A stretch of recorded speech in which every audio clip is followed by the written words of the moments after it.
Pemirsa, arahan Presiden Joko Widodo soal perpanjangan kebijakan stimulus restrukturisasi kredit COVID-19 hingga 2025 akan diperdalam OJK. Hal itu dikatakan Ketua Dewan Komisioner Otoritas Jasa Keuangan OJK Mahendra Siregar.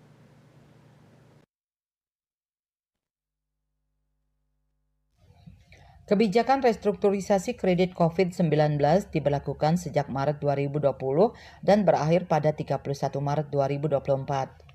Hendra menyebut OJK telah mempertimbangkan berbagai aspek saat memutuskan untuk mengakhiri kebijakan tersebut seperti dampak kecukupan modal, pencadangan atau cadangan kerugian penurunan nilai, CKPN, likuiditas, dan kapasitas untuk pertumbuhan kredit.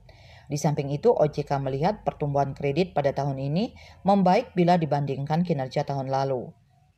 Bos OJK itu mengatakan akan terus memberikan perkembangan terbaru dari wacana tersebut. Namun untuk saat ini ia memastikan pertimbangan dan asesmen restrukturisasi kredit tidak ada yang keluar dari rencana.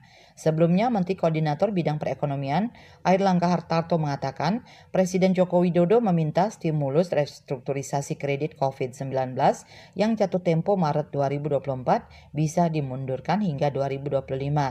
Hal itu disampaikan Airlangga usai mengikuti sidang Kabinet Paripurna mengenai perekonomian di Istana Negara Jakarta. Dia mengatakan langkah itu diharapkan dapat mengurangi perbankan mencadangkan kerugian akibat kredit usaha rakyat atau KUR. KMB Bali Pos.